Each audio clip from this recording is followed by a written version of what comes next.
Fam, what's going on? Today on this video, I am talking some Alabama spring positional battles. If you caught my live, I went over this. I'm going to go over it more in detail in this video.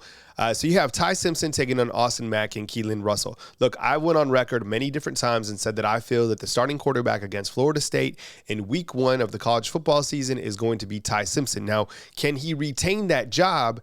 Now, that's up to Coach Kalen DeBoer. That's up to Nick Sheridan. That's up to Ryan Grubb, the offensive coordinator, to see if he's the quarterback that can operate this new offense at the level that it needs to be ran, right? You also have Austin Mack. I think there's a lot of people inside the chat out there in Alabama that are curious to see if this guy can be the quarterback. I think he's a dark horse, right? But he brings a lot of intangibles, specifically his size, right? And then you have Keelon Russell.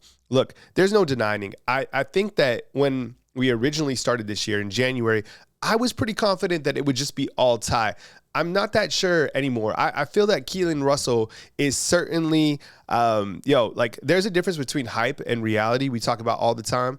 And, I think that it's more reality with the intangibles that he has, the skill set that he has, just looking at the weight that he's put on, his quick drop ability, like this guy is certainly it. So want to hear from you inside the comment box. I know it might get exhausting at times talking about the Alabama quarterback position, but who do you think, let's just put it like this. Who do you think starts against Florida State for the 2025 season? Sound off inside the comment box.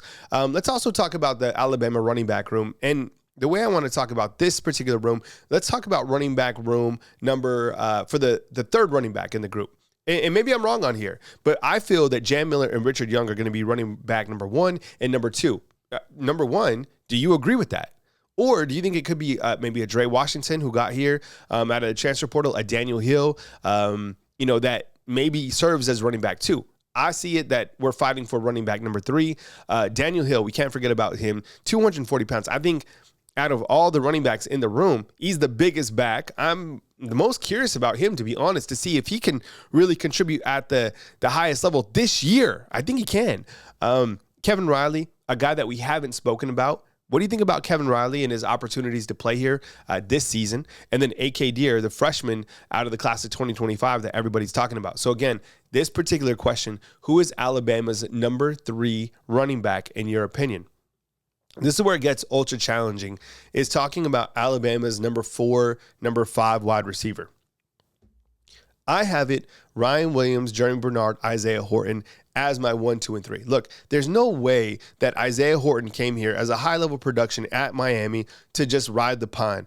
I think based on his skill set, based on the fact that he's 6'4", he is going to be a starter here at Alabama along with Williams and Jeremy Bernard. Now, who are you going to get on the field along with those guys when you go to 4 wide receivers or even 5 wide receivers if Alabama does that, or some sort of a rotation?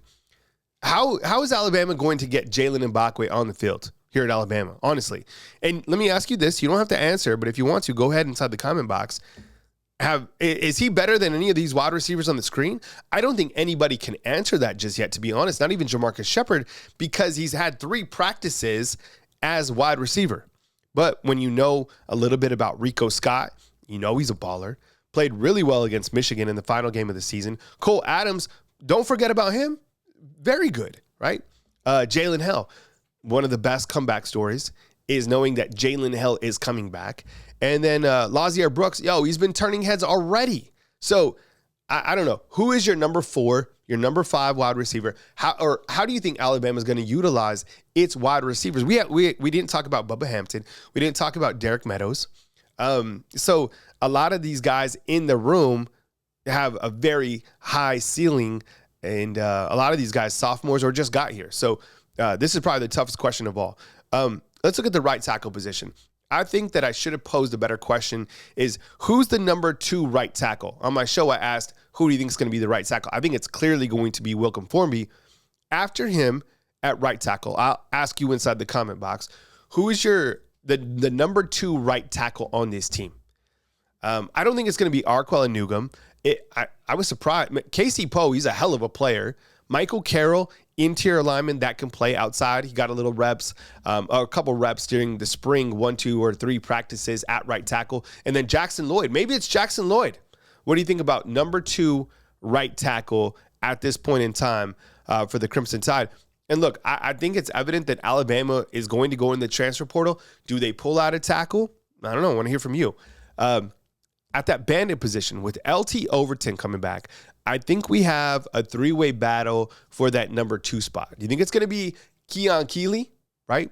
I think he's a fan favorite. But we don't sleep on Jordan Renard at all. And you welcome in Kelby Collins, who just came from Florida. So that bandit position has a lot of depth, a lot of guys that can contribute there. How about this? I think this has been one of the better storylines out of the first week of practice, was knowing that Jeremiah Beeman is on an absolute tear. I'm sure you saw the footage on X, 315 pounds. We've also heard really good things about Stephen Boumwa and then even Edric Hill. So maybe it seems like we have a little bit more depth at that defensive line D tackle position that originally thought. This is kind of who will play along with Tim Keenan, right? James Smith limited right now. That's why you're seeing more of Beeman and going to hear more of Boumwa at this point in time. A couple more to go through. Let's go over that Husky position. Look, the Husky position is super interesting.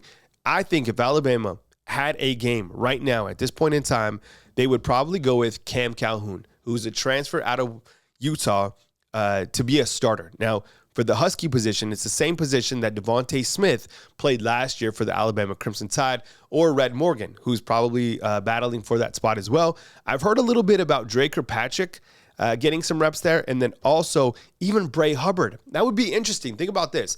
Bray Hubbard maybe slides down to Husky. You slide Zay Mincy to safety, and you have Keon Sabat safety. I know Bray Hubbard looked fantastic at that safety position, so maybe that's not even a spot that you want to go and mess around with. But I think when you look to position battles right now, there's several position battles. I didn't talk about the corners. Probably that second corner or third corner, I would imagine Dejon Lee's already turning heads. As we know, could he be corner number 3 after Xavier Brown and Damani Jackson? But this wide receiver room, so much talent in this room after 1, 2, and 3. And then, of course, when you talk about the quarterbacks here at the University of Alabama, it's always an engaging content piece to discuss, because you have Ty Simpson, who didn't get a lot of opportunities, but he has the most experience. Austin Mack, who was specifically recruited by Kalen DeBoer and Ryan Grubb, and now Keelan Russell, and all the work and improvement that he's done, which is getting here to the Alabama Crimson Tide. When we look at position battles inside the comment box, what positions are you looking at right now going into the second week of practice for the springtime for the Alabama Crimson Tide? I want to hear from you. Thanks for watching these videos. Monday through Friday, I'm live at 10 a.m. Central Time, or as major news happens. Thanks for watching. Drop a thumbs up, rather, on this video, and I'll catch you next time right here on Bama Football on YouTube. See ya.